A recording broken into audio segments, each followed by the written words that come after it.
Founders, are you wondering if it's time to raise capital for your startup? I mean, it's not like there's a pop-up button like you find in your roasted turkey that says, okay, you're ready to go. Time to raise that money. Our guest today will break down into delicious bites how and when you should raise money for your startup. Stay tuned for the Startup Life Live Show.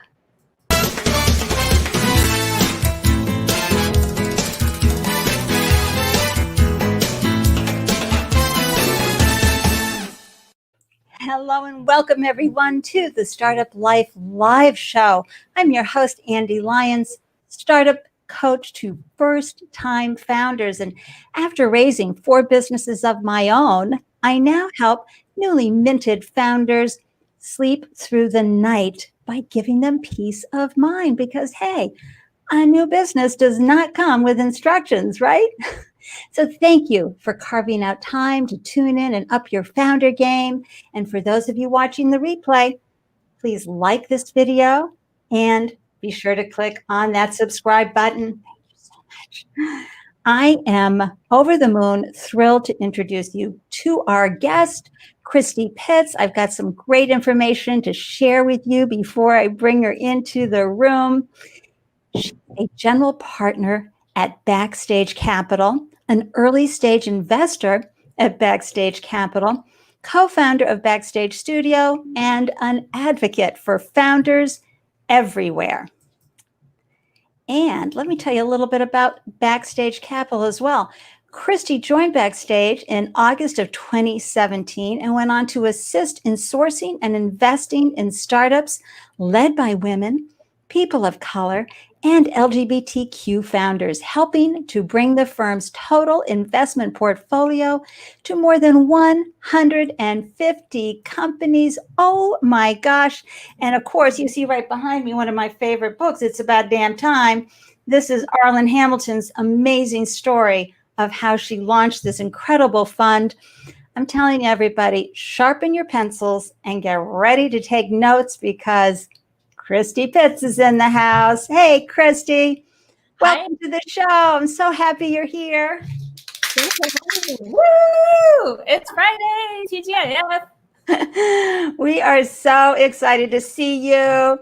Hey, and folks tuning in, this is a great opportunity, of course, to ask questions and participate, but it's also a wonderful opportunity to meet other folks in the comment thread. So be sure to share your URL if you have your own business, and we'll pull it up on the screen and we'll celebrate you.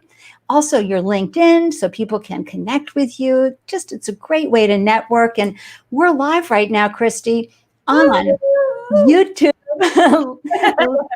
LinkedIn, Facebook, Periscope, and Twitch. So I'm excited to see everybody. Where are you hailing from, Christie? I am in the Bay Area in California, outside of San Francisco. So I live in Alameda, which is a little island town in between Oakland and San Francisco. Are you kidding? Gorgeous, Phil. Okay. Great. I can't complain. Yeah, especially when there's no fires, right? Yes, exactly. That's right. And I am, of course, I'm totally across the country here in Boston, as we like to say, with our Boston accents, hailing here. And not as pretty, but just as much fun and a wonderful, vibrant startup community. So, Christie, I always love to hear how folks transition and evolve. And as Arlan talks about in her book, create those lived experiences that prepare us for where we want to be and the work we're here to do in life.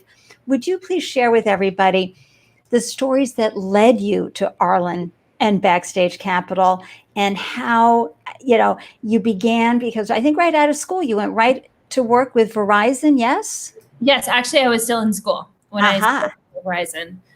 Yeah. And so there you were, you're cutting your teeth and in business dev is my understanding, right? Yeah. So when I started at Verizon, I was actually I started at the very entry point. So I was a part-time customer service rep in a retail store, and I'm an older millennial. So pretty much if you can think about the first flip phone you had that had a camera on it, that was like the flagship model at the time I started. So yeah, and it was super fortunate because we launched our first 3G network about 6 months after I started. So I couldn't have picked a better industry to grow up in because mobile was just exploding. And iPhone came out a couple of years after that, and we know now it's long story short. Yeah, absolutely. And it's a great example of timing. I interviewed a person a year or so ago on my podcast, Christie. They had an app for the phones, the mobile phones, Verizon's, whatever they were called at the time, Motorola's, whatever, to help runners track how long they had been running, what their heart rates got up, but they had to wait until the phones turned on the GPS tracking devices. Yep. Yeah. Yeah. It's wild how things have changed. Exactly. And so you were working in a real large corporate environment, which I love because we learn so much from our large corporations. They're big enterprises. They have to have a lot of systems and procedures in place. So unlike an early stage startup company where innovation is what keeps everybody excited and moving forward, it's hard to bring innovation in those bigger environments, but you learn so much. What are some of the big takeaways that you had from working at Verizon? Yeah, so I was really lucky to have the opportunity to work at Verizon and have the chance to have many different roles. It was a fantastic corporate education. And so I worked my way up through retail leadership, and then I also worked in marketing and sales operations, business development, and with startups on behalf of Verizon. And I think that I can't say enough about the quality of that organization. We had many corporations have like a mission and value statement. At Verizon, we called it the credo, and that was what we lived by. And so, what was it? So you can actually Google it, the Verizon credo, but it started with the premise that we had work because of our customers, and I've taken that now into my life as a VC. I think that your relationship with your customers is paramount. And so it also spoke about how we interacted with each other as colleagues, and the fact that integrity was at the core of who we are. Perfect. So those are some of the things that eventually became core values of mine as well. One other thing that I think is important is that we had this phrase, which is that we run to a crisis. And at one point at Verizon, I actually worked on our crisis management team, which is like quite literally crisis management. Like when you have a wildfire, Verizon provides a lot of the communications backhaul for the emergency responders. And so that was something else. We took our work seriously. We knew, it wasn't brain surgery, but when it mattered, your ability to connect to the people you needed to connect to was very important. And so I was lucky to grow from and learn from all the people that I worked with while I was at Verizon. Yeah, learning how to connect with your customers, folks, is such an incredible skill set, no matter what's going on, but especially during emergencies. And I love that you had I thought, as I read your background, a tremendous amount of responsibility as you built the business up with the mobile phone. And then after you built your own credibility and brand within the organization, you decided to go over to Verizon Ventures. Share with everybody about that switcheroo. Yeah, so it was actually kind of interesting. I was working in marketing, which was like my dream come true. So just like, if you can put yourself in my shoes for a second, I grew up in retail, and the retail career path was like, you worked in sales, then you were an assistant manager, a store manager, et cetera. And so as a store manager, I was pursuing my MBA. So I did my MBA part-time while I worked full-time at Verizon, and I just really wanted to get out of that retail environment because they subsidize it for you, Christie. Oh yes, thank you, Verizon. You paid. I have no student debt. I appreciate you very much. So anyhow, I wanted to go into marketing. I wanted to get out of retail, but I knew like the marketing team that I would move into actually supported our retail channel as well as our other distribution channels. So if you think about like when you go to Costco, you can buy a Verizon phone. And also as a small business owner, you can sign up for business accounts as well. So those were the three channels we managed. And having the opportunity to make that leap from being customer facing to working on the operational or marketing side, I think was really important because a lot of times people go like into management from academia or they never had the opportunity to actually have a conversation one-on-one with a customer, present the product to a customer, or solve a customer's problems. And this is something that we see a lot with startup founders. If they don't have a sales or customer service background, it can be really daunting. Like, I know many founders will say, like, I didn't realize I was going to be the face of my company, or like, I am the face of my company. Like, I have to, the sales we get are the sales I make. So I think that was an incredible skill set for me to build off of.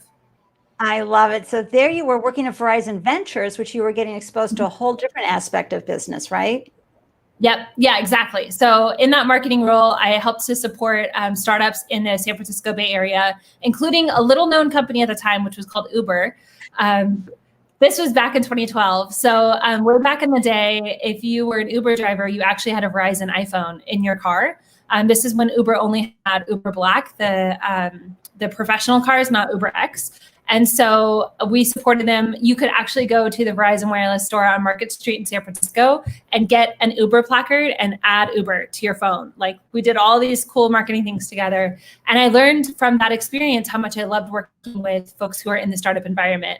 And from there, I moved into, I worked with several other companies, built some business development initiatives, and then moved into the Verizon Ventures team. Excellent. And now you have, and maybe I'm dating myself. Of course, my favorite one of my favorite holiday movies is the one, oh my gosh, with Jude Law and Cameron Diaz and I can't remember the woman's name from the Titanic. But anyway, they have this thing that's called a cute meetup, right? And it's when just serendipity happens and people meet, and it's just charming and it's wonderful. You were on Twitter. And that's how you met Arlen Hamilton. So share that story. I think that's fascinating. Yeah. So actually, it wasn't totally serendipitous. I met Arlen because I was looking for somebody that had the same thesis that Arlen had at Backstage Capital. So part of my role when I was working in marketing was to help diverse customers purchase and keep Verizon products. And so I just made the assumption, like, we understood this to be such a core part of our business at Verizon. When I got into venture, I thought, like, of course, everybody in venture is going to understand how important it is to have a diverse team and to be building a product for a diverse customer base. And I was shocked and disappointed when I saw what the environment was like across the landscape of venture capital. And I was largely like, I really felt that this was a huge business opportunity. And when I sought out people who were working on diversity in venture, so much of the conversation was about the social impact that the work has, which is very important, but it wasn't my motivation. So I started following people. I found Arlen. I started following her. She actually messaged me, and we were able to start connecting. We had a conversation, and I put together a business case for Verizon to become an investor in Backstage. I thought that it would be very strategic to our core mission at Verizon. Nicely done. But we stayed closely in touch, and then luckily I was able to come over to Backstage. Well, may I just say, Arlen Hamilton, you are a smart cookie, and an exceptionally smart cookie for bringing Christie Pitts on board, or as we say here in Boston, wicked smart. That's so great. I love that story. I just want to say hi to a few folks. Hey, Joseline from Boston, my hometown. This is a gentleman who really is the glue for our startup community. He does amazing things here to keep us going. He's had a tweet up calendar for over 10 years, okay, for people to get together at events. It's amazing. Hey, thank you, Samantha. Gosh, blowing you kisses something fierce. And thank you. Oh, exactly. The brick, we like to call them. Yes. The battery charges for what? 14, 21 days, right? Oh my gosh. Hola. How are you, Twitch fan? And I just want to say thank you. Look at this comment, Christy. Yeah, that'd be right. That would be me.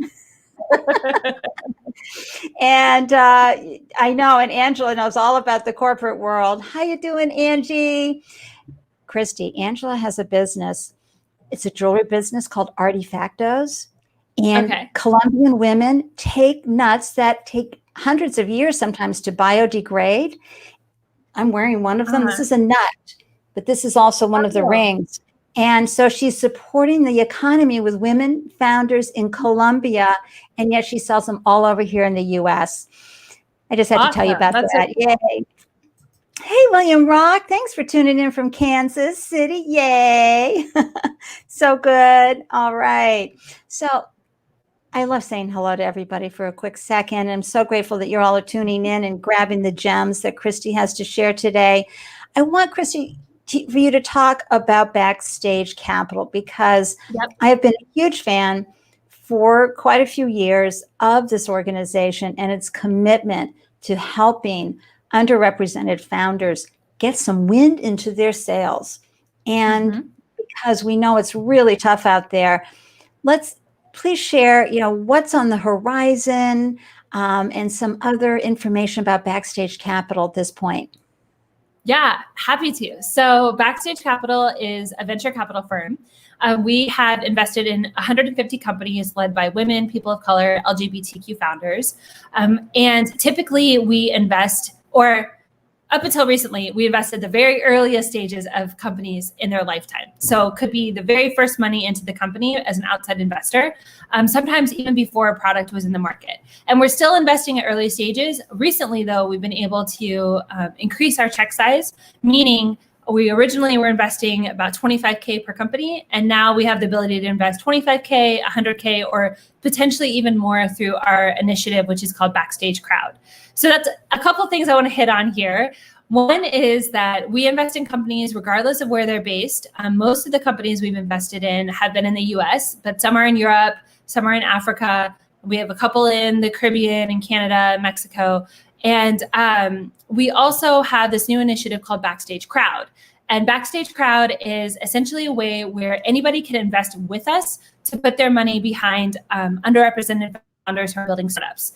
And I think this is really so you don't have to be an accredited investor. You have set up the platform so that non-accredited investors can come in. Yes, that's right. So it might be helpful to talk about the difference between accredited and non-accredited. Yeah, let's do that. Go. So a non-accredited investor is essentially anybody. Anybody who has a few dollars that they want to invest can invest as a non-accredited investor. Accredited investors meet requirements set forth by the Securities and Exchange Commission as to their income and their assets. And so at Backstage Crowd, we have deals that we invest in with both non-accredited and accredited investors. And this is really exciting because a lot of people are learning about the opportunity to invest in startups, and they can learn from us and invest alongside us. Perfect.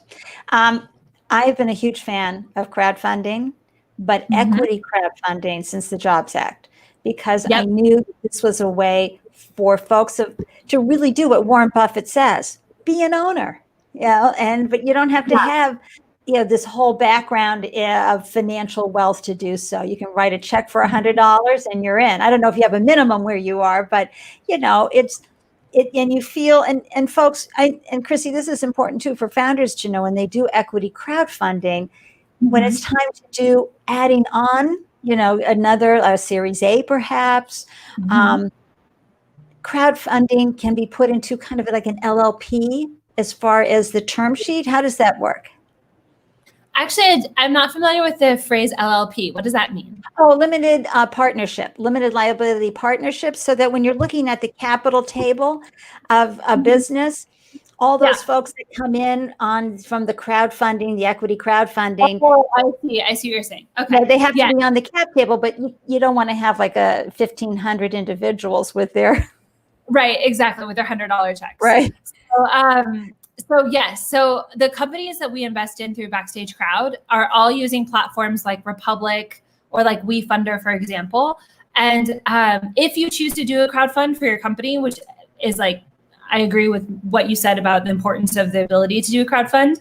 I highly recommend one of these platforms because not only do they manage all of the administration and ensure that you're legally and financially in a good position, but they also do exactly what you're saying, which is they create this SPV, which is an LLP, which basically means that as a founder, you don't have to manage 1,500 disparate people, but the platform manages it for you. Yeah. And that all of those people come together into one investment into your cap table, making things easy and not disrupting your fundraising in the future. And And I'm just curious, did you partner with someone to do this, or did you invest the money to become the SEC entity that they need you to be to have a crowd funding platform? Yeah, so right now the companies we're investing in through Crowd are all using other products like Republic, for example. Great. So yeah, and then TBD. We'll have some more information coming soon about that. That's so exciting. Yay. And I love how the size is increased. I love that, folks can have an MVP, be in beta, and you're willing to invest then, or they can have traction and you're ready to come in at that point too. I love that. And then, final question, what have you and Arlen learned along the way as you've been raising the money as women? Right? Because you have to build your fund. Your agenda is to make sure everybody who comes into the fund of Backstage Capital gets the return that they're looking for. And folks, you got to follow Arlen on Twitter, because you'll hear the inside stories about women raising money, women of color, women who are members of the LGBTQ community. Not easy. But you guys have done a phenomenal job. What are some of the nuggets you've taken away as you've built this amazing? I think the biggest thing is it definitely isn't easy, especially if you're coming into the venture world from the outside and you don't follow the quote unquote traditional path, meaning you're not a white man that went to Harvard or Stanford and then worked at an investment bank and then went into venture or worked at an early stage startup, et cetera. But that doesn't mean that you can't do it. And I think that's the biggest learning is persistence is key. And this is relevant for founders as well. There's so many obstacles, and there's a lot of people will look you in the eye and say one thing about how they'd like to support you as a customer, support your product, how they like what you're building. But that doesn't put money in the bank. So there's a lot of people that talk about the importance of diversity in venture capital, but they don't actually put any dollars behind it. And that's been a key learning, is just understanding who's talking the talk and who's walking the walk. And regardless of what's happening externally, it's what we're continuing to do, the persistence that we have that keeps us going. Right. And I had Debbie Kleiman on back in July. Christie, she's the executive director of Babson's Entrepreneurship Innovation Center, and she wrote a book called First Pitch. And it's the only book I've ever read where she addresses unconscious bias when you're pitching, and how that looks, and the kind of questions you're going to get, and how to constantly just bring everybody back to your vision, why you're going to succeed, and your business model. Because unconscious or conscious, as our dear friend Mandela always says, it's a meritocracy out there, people, not necessarily a meritocracy. And founders, it's an unfortunate piece of reality that Christie and Arlen are doing their best to dilute and get more of an equal playing field. But you as founders need to be prepared for the questions that make you feel, and women, you know what I'm talking about too. Whoo-wee. I think the main thing there is just understanding you're not alone, because it's so isolating when somebody makes a comment and you're like, was that because I'm a woman? Is that because of my race? Like, is that about my business? And as a founder, when you're raising money, you're talking to possibly hundreds of different investors, but they're each one-on-one conversations, right? So you have one investor who says something a little weird, throws you off a bit, and then it happens again the next week. And it starts to feel like it's me, like I'm the problem, and it's not you. In that room, if you're standing shoulder to shoulder with every other underrepresented founder, you would know that it's not about you at all, but it's about the investor and their biases, and that's their problem. It's not your problem. It's not you. So I really think that's one of the important things that we do at Backstage. We provide a community. Everybody that's part of our portfolio has a community of founders that look like them and have similar experiences to them that they can go to for support in those moments. And not just the companies we've invested in, but also people that we've interacted with. For example, like through our office hours, we have a private Backstage Slack for founders in our community. And that way, it's just so important to have a strong founder network of people that have been there, so that when you're alone, you're not alone.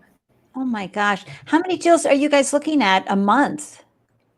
So we get a significant amount. I don't know exactly by a month, but we're looking at thousands of deals a year. Yeah, that's a lot to comb through and get through. So again, I hope you all heard what Christie said. Be persistent, be resilient, be tenacious, take advice and keep improving your ability to pitch, get your company to the best place possible for investment. I have to do a quick thank you to Eric for the name of the movie, The Holiday. I tell you, sometimes I have so much going on here that little pieces of information, like a movie that I love, I love the movie. comes in. And then Angie has a quick question. Do you invest in only technology or what other verticals? So predominantly in technology companies. We do have some like consumer packaged good companies in our portfolio. And we have like hardware companies as well, fashion companies, but mostly they're tech startups. Great. And Ted, I hear you. I mean, it's so important. We have a wonderful crowdfunding platform out there, Seed and Sparks, that does wonderful crowdfunding for indie film producers. Amazing. And thank you, Andy Jack. This is my co-host of the monthly pitch event, my pal. And he's got a great question here. With underrepresented founders, we all know what leaders in the VC community are doing wrong, but is there anything that founders like us can actually be doing better? Wow. Thank you, AJ. Yeah. I think the biggest thing is there's not like, just build your company. That sounds really like maybe too shallow, but building your company and supporting other founders and opening doors for founders behind you that are coming up, so that there are more people at the table. And so as you grow, lifting as you climb is really important, but I don't think the work should be on the shoulders of the people that are oppressed to make the change. We really need to make the change at a structural level. Agree 100%. And Andy and I host a monthly pitch event here in Boston. We've been doing it for 2.5 years. And we know, I mean, Boston, which is really the home of venture capital, and they all talk a great game. And every time I turn around, they've hired another white person with a, Williams College, Harvard type of background. And where are they investing their money? I'd like to see actually a tracker that's where the venture capital company says, we're going to do this. And okay, let's check. I'd like to see where are you investing. Anyway, and hi, Steve Vilkis. Great to see you. Thank you. And I know that you follow Christie on Twitter. He's such a dot connector, and he's such a great connector here in our Boston startup community. Great to see you. Okay, so okay, folks, I know we're going to have this great conversation with Christie about when to know when it's time to raise money for your startup, but I have to go into something that I need to talk about every single show. You know that I'm crazy about this, but it's called Prove That Value Prop. And when I have founders on, Christie, I talk to them about what they learned when they went to prove their hypothesis that customers in that track, in that market segment, wanted what they were selling. And what was their awesome sauce, and how many times did they pivot before they got it right? It is the number one reason, folks, that startups fail, is that they create something the market doesn't want. So you've got to really take time to prove your value prop, and there's ways to do it without spending a lot of money. We had Igor Belogoretsky on a few months ago, who has a really great lean machine way to prove your value prop, your technology, your MVP, for really low money and for not taking a lot of time. What thoughts do you have around this? Since you see so many deals a year, what have you seen over the years about value proposition where folks might drop the ball and when they do win? Yeah, so I think that it's really simple. Like, will people pay for what you're building? And if they will, is that enough for you to grow on? Are those dollars enough for you to grow on? And that's like business 101, like building a profitable business, but it's not well known in the venture world. There's a lot of companies that just fundraise and they operate at a loss for a long time. And so when it comes to figuring out whether or not you can get someone to pay for the product that you're looking to build, it's so important to test and to see. You can test with a prototype. We have a company in our portfolio, Avisar, which is a government technology company that actually didn't build the product. The founder, Sky, pitched the product, the customer said yes, and then they turned around and built it and launched it for the customer, and then they've iterated from there. So Nice. the sooner you can get a yes that has some dollars attached, the sooner you can validate your value prop. And then it's just knowing if you're building something that's big enough that can, is it something that you and your family can live on and have like good security, or is it a world-changing possible opportunity? There's different levels in there. You're sure. One of my favorite entrepreneurs out there, he launched a business, architectural design tech business, and nobody wanted it. But fortunately, the customers came back and said, but this is what we do want. So they were like, and they built it and they were hugely successful. So, it's so good to listen to your customers. They can really make it profitable for you. Hey, look who tuned in, Allison Byers. Okay, so Christie, Allison launched a business recently, and she's a mom, with kids at home, right? So, and it's called, Scroobius, I think, put the URL for me, Allison. It is to help prepare founders to raise money, specifically female founders. Oh, great. That's wonderful. Such a great. So, Allison, if you're still tuning in, throw the URL into the comment threads, would you please? I'd love to bring that up and share that with everybody. All right. So I just wanted Christie to tap onto that a little bit about value prop, everybody, because it is your first slide of your pitch deck, being able to put out your hypothesis, what you do, who you do it for, and this awesome sauce that you bring to the equation that differentiates you. There it is, Scroobius.com. Everybody go check it out. Allison is doing amazing things for founders there. Thank you, Allison. Okay, so now we're ready to go on and talk about when to raise funds for your startup. So Reid Hoffman, bless his heart, he's such an advocate for VC money. I heard him interview the founder of MailChimp, Benjamin, and Benjamin. Everybody, I don't know if you know about this, but MailChimp has been bootstrapped from day one, and never raised a dime, and very happily are doing that. So. But at the same time, Reid Hoffman is all about VC. He's all about hit the ground running, get as much money in as you can, and go flying. Where does a founder know? And again, everybody, you heard Christie say earlier, you got to know, are you here to generationally help your family and keep everybody fed and doing what you want to do in life with your business? That's great. You want to serve your community? Wonderful. That is a solid, wonderful business, maybe getting 200, 500,000 a year. Great. You may need a little bit of money, but you might get some great micro lending for that. But you want to scale and take it national and really get into the millions and maybe go globally with your business, you're going to need money. But when in the cycle are people ready to do that? So, Christie, what is the when is the pop-up button going to happen on the business? On the turkey. By the way, I made a turkey for the first time this year, and I now I know what this pop-up button is. Yeah. Congratulations. I'm not putting any thermometer into the turkey. Sorry, everybody. That thing goes up, we're ready to eat. All right. So is this where we talk about my slides? Yeah, which one would you like me to bring up first? Want to bring up the Yeah, this one. Okay, so let's talk about this for a second, because I think it's really important to note that very few companies actually end up raising outside investment. 95% of founders that have businesses bootstrap their companies, or they get a loan or investment from their friends and family. But very, very few actually raise venture dollars or raise outside investment outside of this. And sometimes it seems like everybody is raising venture because the media does like to cover successful fundraisers, but that's not the case. So who does go for the venture? Okay, so 1% of founders of all companies end up raising outside money, and there are 3 ways that they can do that.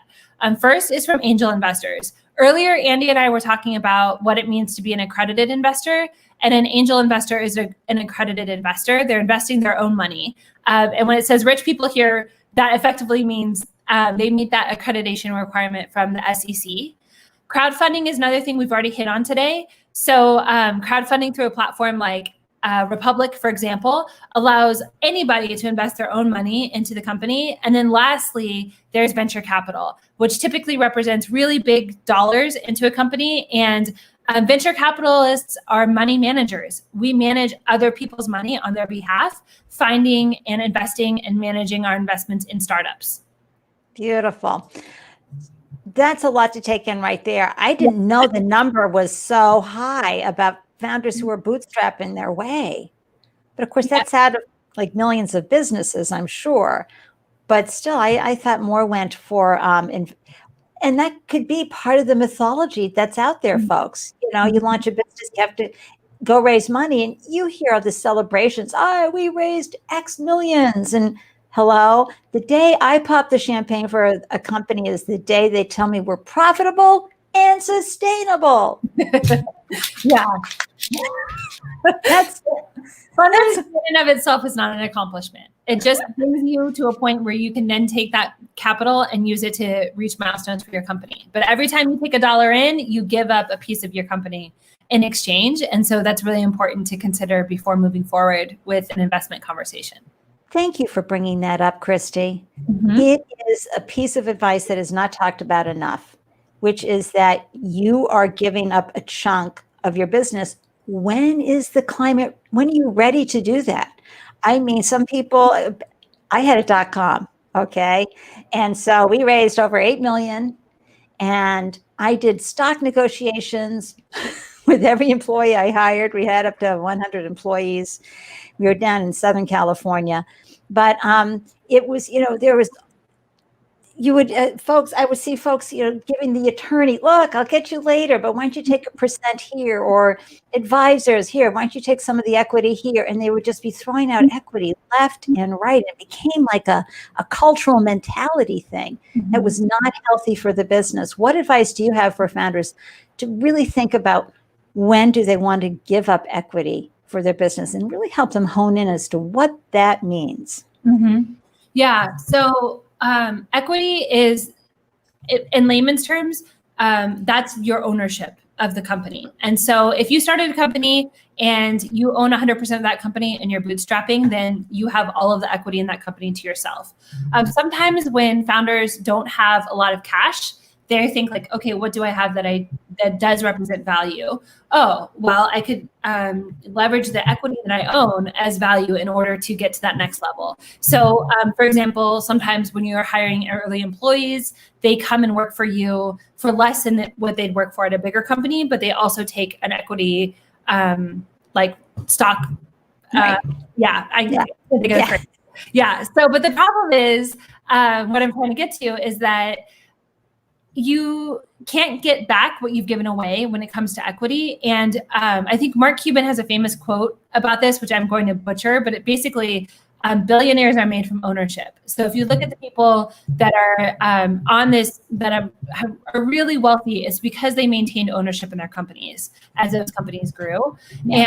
And maintaining ownership means that you really have to be playing the long game and thinking about if you are going to be utilizing equity in order to move your business forward, you should be able to measure where you're going to get. Like, if you give up 1% of equity, what does that mean? Because what's worth $10,000 in equity today could be worth hundreds of millions in the future. And you want to be really careful about that and thoughtful about it as a tool that you can use for your business. That's right. And I just want to throw in a sidebar here. Make sure you have solid agreements with your co-founders, please, everybody. You know, like any relationship, sometimes there's a falling out. You want to make sure before you raise any capital, there's a good, not just an online legal platform. Go to an attorney and have them draw up the right membership agreement for the co-founders, so that if someone has to bow out for whatever reason, you haven't just lost a chunk of your business to someone who will never work and for the rest of the time, and yet they have 8% of the business. Right. Yeah, that's your equity. Yeah. Eric, I agree. I was what are some other common myths in funding? That's a great question, Eric. I think the biggest myth is this one about bootstrapping is just that everybody who is a successful founder raises outside capital. That's not true at all. Half of the people, okay, here's another stat. Half of people in the US work for a company with 50 employees or less. And most of those companies have never raised outside funding. So if you think about that it's really mind-blowing. Those are the people whose stories are never told, the businesses that are never told, but it's the backbone of our society. Unbelievable. And thank you, Lauren, for that quote. Billionaires are made from ownership. Good to see you, Lauren. I'm just going to bring in Andy's has a great comment here. My turned down funding early on from an angel group when we did not agree with their proposed term sheet. What advice do you have for founders looking for more strategic investors and not just a check? Ooh. Yeah, exactly. That speaks to what we were saying earlier about protecting your equity. It's really important that you don't let somebody lowball you into giving away a big percentage of your company. And I think this is exactly what you're saying about having an attorney on hand, Andy. Like, this is where, startup attorneys can be very expensive, $800 an hour or more, but it is worth it to spend $1,500, $2,400 to have them review an investment before you give up something that you may never be able to change in the future.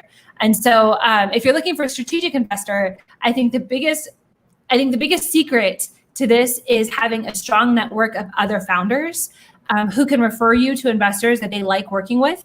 And when you're talking to investors and they're making an offer to invest in your company, ask them for founders that you can reference check. Like, ask them, who have you invested in that you can refer me to? And I'll have a conversation with them about how you are as an investor. Because once you sign that paperwork, they're a part of your journey from then on. Absolutely. And I'm just going to do a quick shameless plug here. I have the most amazing list of questions for you to be prepared, questions by investors, but also, spit it out, Andy, questions you need to ask investors.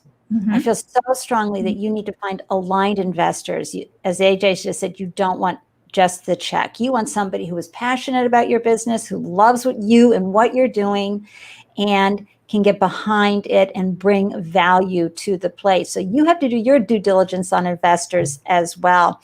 And I also want to add, Christie, that there are some great law firms out there. Yes, they're expensive, but they really know what they're doing. And they tend to have a line of credit available for startup mm-hmm. founders, so that you may have a couple of years to pay them back, which is really helpful if you're having them file patents for you and do some really important critical work up front and get you prepared with all the right documentation to raise that money.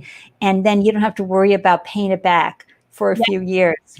Yep, exactly. Of course, there's interest charge, but hey, it's business. Okay, back to some more slides here. Let's talk about when you know you're ready.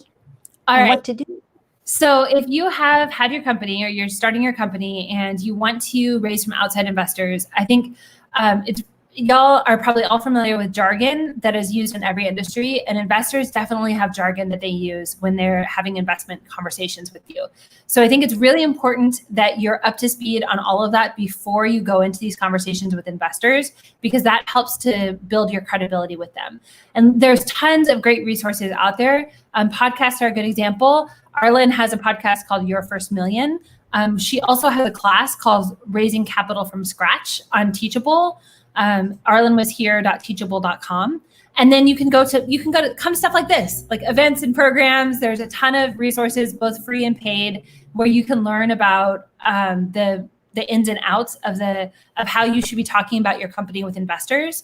But just like I mentioned a few minutes ago, having a strong network of other founders that you trust is so critical to your peace of mind during this process, because they're friends that you can lean on, and they're going to turn around and lean on you. And this really helps, like I mentioned earlier, yes. You start to meet new founders, and then you help them, and then the ecosystem grows. And that's so important.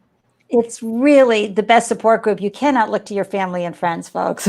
They're not in it the way other founders are. And what they have learned by going out and pitching, who's good, who's not, who they took a pass with, but they might think is going to be a great fit for you. And speaking of jargon, How many of you seen this LTV CAC ratio acronyms thrown around and said, what the heck? I have a video for that. And I take you through the calculation, the formula for LTV, the formula for CAC, and the formula for the LTV CAC ratio and why. And I make it really simple. Okay. Because if you haven't seen the video or you don't know how to calculate your LTV to CAC ratio or those two important numbers, then when you get into an investor meeting and they say, what's your LTV? And it's like a deer in headlights moment, then that can really, really just throw the whole meeting off. Right. And as a founder, you really do need to know what it's costing you to bring on a client, a customer, how long they're going to be with you, all of that. But it is hard.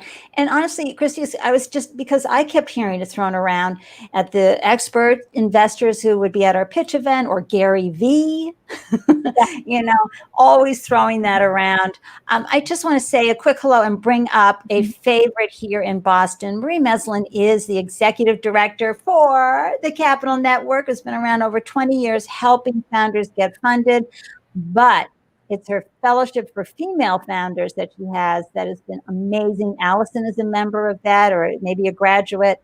But everybody, please visit the Capital Network. They are doing great things. If you're a female founder, this is a program that I believe is free for the female fellows, and it's a certain period of time. Marie's going to be on December 18th, and she'll tell you all about it.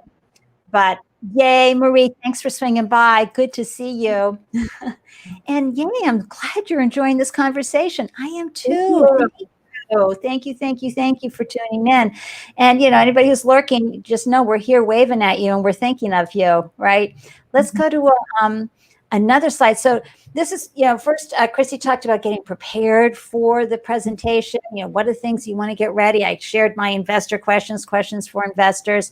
Now it's, when are you ready, founder? Mm-hmm. All right. So, you're ready when you've built your network. So this is really critical.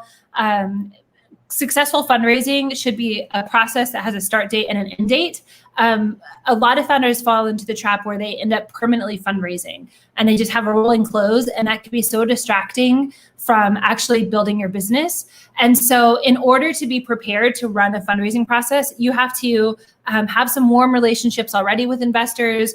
You need to have other founders that you can count on to help you out throughout the process, and you can be ready to hear no. So let's say you set out with a goal to raise $750K, and in your mind, maybe you have a best case scenario, a worst case scenario, and then a medium case scenario, but you have that ready, like you're prepared for the no's, and you're prepared to close the round at $250K and build a business from there, for example.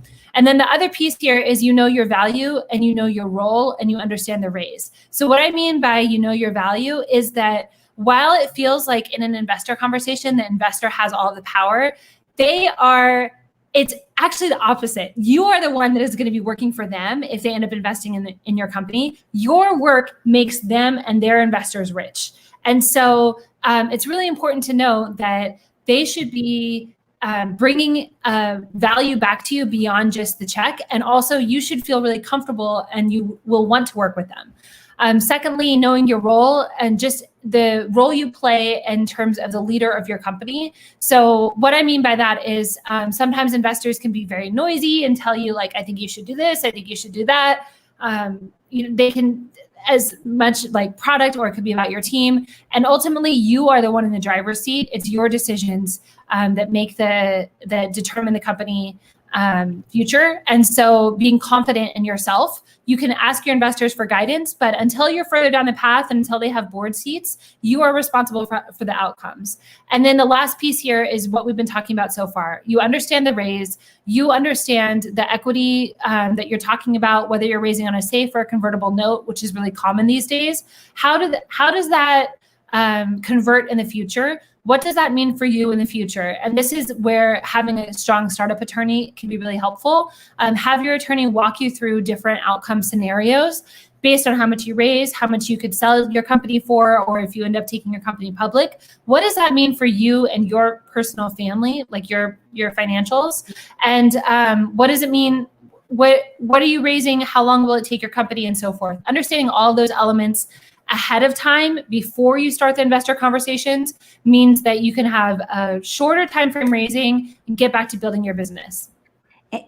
Understanding the cap table is another, like the LTV CAC ratio. You have to know your numbers. You have to say to yourself, even if it's a mantra or affirmation, you have to say, I have a head for numbers. Because you have to know these numbers. It doesn't mean you have to come up with them. This is why we can hire great people to help us understand what does our cap rate, our cap table. And that is, where is the equity? How much is being given away? How much is being kept for later raises? How much is being kept for you always, no matter what? Who gets diluted? What are the terms and conditions as the raises happen? It's so important. And when you go in, and this is my favorite right here, is know your role, know your value, understand the raise. You've got to go in really having practiced with somebody, get other founders to really, help you hone in where you understand, so that you show up with that level of confidence that the investors like Christie and Arlen at Backstage Capital are going to say, wow, this founder knows what she's doing, and she's going to execute and implement and make good decisions along the way. So our money is in good hands, and it'll come back to us in a great way. Just going to check the comments here. Oh, hold on. Up. So many folks saying hi. Oh. Hey, Verizon. I know. I like to incubate more innovation. Why aren't other legacy companies leveraging their space and dollars to do the same? Good question, AJ. Yeah, actually, I think they are. They may not be as public about it, but for example, did you know that 7-Eleven has a ventures arm and they make investments in startups? There's thousands of corporate venture firms that are leveraging their dollars to invest in startups, to support startups. And a lot of times it's just going under the radar.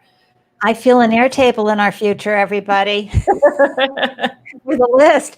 I saw somebody on Madison Avenue had started something. I saw, an ad agency has an incubator. I mean, I'm just blown away when I see them. Everybody set up your Google alerts for incubation or and other startup funding opportunities. You'll be surprised what comes into your feed. And you're very welcome. Every time I see cap tables, I think of you and the Capital Network, Marie, just saying. And yay, I'm so glad you're enjoying the conversation, Dimitri. Good to see you. And Lauren, yes, always have an A, B, C, and D plan for the amount of money you raise. You are so prepared, Lauren. I love that about you. Yep, Allison Byers, she's the best. And AJ has, now that we see the devastating impact that unexpected events like COVID can have, what do you think should be the new standard runway length for a typical seed or such a smarty pants? AJ, I love that question. Yeah, I think minimum 12 months, if you can. And best case scenario, 24, but it really just depends on what you can raise and also how well the business is doing. There's a vocab word here, runway, which just means how much money you have before your company runs out of cash. So runway being how far can you go before you run out? So folks, when you have that slide called funding needs, and you have the line here, we need this money for this money for that, and this money here, you have to tie that back into your business model. You have to be able to tie it back into your go-to-market strategy so that you know how many team members can you bring on? How long will this money last? Boy, did we make some dumb mistakes back in the dot-com day because there was so much money being given out. Do you know, Christy, there were launch parties in LA that were about 50K, if not 100K. Oh, yeah. Yeah. I remember those days. Oh my gosh. And let's go to your next slide and talk about when your company is ready for investors. Share. All right. So we talked about how you can prepare as a founder, but also it's important to know that what you're working on makes sense for outside investors to invest in. So first of all, you got to know that you're onto something big, meaning two things. One is that customers love you. This could be customers. It could be users. And by users, I mean online engagement, not necessarily customers that are paying you revenue in exchange for what you're building, but you have demonstrated a way to show how much they love you and how important you are to their life. Another phrase of this is product market fit. And then the other piece is how big can you realistically grow this company? So for example, how many people can use the product that you're building? What kind of money can you make on that? And how much of a return can you generate? It is super hard to make a prediction, but you need to understand that there's going to be some opportunity to return at least 10 times, if not 100 times the investment back to the investors that are coming into your company. So that's important to note. Awesome. I love that. Something fair, seriously. And that ability to grow and what it's going to cost to grow, folks, it's really not about the revenue. I mean, yes, it helps. And, we're seeing Slack getting picked up for bajillions and, some big, big numbers out there. But it's also that level of profitability that really helps you keep that in the back of your mind. Your revenue is great, but if you're losing money, getting all that revenue in, nobody wins. Unless, of course, somebody comes along and says, we don't care. We'll buy you and we'll fix that problem. And then that's okay. I want to add, if all of this sounds like a giant headache, don't do it. Be like one of the 95% of businesses that don't raise outside investment. Focus on your customers and grow from there. There's nothing wrong with that. And it takes a huge amount of time and energy in order to successfully fundraise that comes at a cost. It comes at the cost of working in your company. Or whatever else you want to do with your time. So just important to note that you don't have to run raise. Okay. So can we stick that on the pillow, please? This is so funny. I love all of your slides, Andy. They're great. That is a great piece of advice. I love it. And folks, ping me. The Silicon Valley Bank shared this with me, so I said I could use it. This is a wonderful way if you do want to go and raise that money, a wonderful funnel for you to think about as you get down to the close of your round. But I also love the fact, when you raise this money, folks, this is why people say, oh, I wanted to be my own boss as a founder. No. You're the boss of your team. You're the boss of your vendors. You're the boss of your customers. And wow, a boss of your investors, because when you bring on VCs, you're going to have to do reporting, and that's going to take up time. So Christie, thank you for sharing that very valuable advice. Oh my gosh, I've got to wrap things up here. We've been going on like crazy. This has been an amazing 3.5 years for you. What are you taking away from this experience? How has it served you both personally and professionally? Yeah, that's such a great question. I think, first of all, I'm not done. So expect me to see me at Backstage for quite some time. But also, I think it's been really such an honor in order to be able to work with these founders and support them. I love helping to understand what business model you have, what are you looking to build, and how we can be involved to make that come true. And so I really just feel lucky that I'm able to do this work. And working with Arlen and the rest of the crew of the Backstage team, we have fun. We really take it seriously, take self-care seriously. And we don't subscribe to hustle culture. And I think that's really important. So it aligns with my personal values as well. So, and professionally, I just having the opportunity to be a part of building these businesses has taught me so much about business in general. And I love that as well. I love it. And hey, everybody, just so you know, Christie's a mom. I am. I have a little boy. How old? He'll be 11 months next week. See, isn't that great? She's still in the month stage. I haven't done an air kiss into a baby's neck in the longest time. You're lucky I don't live nearby and there's not a pandemic. I love that age. It's so, so good. How may we serve Backstage Capital? The Startup Life community loves to add wind to the sails and, promote everybody who comes on this show. How can we serve you and increase your exposure and meet your business needs?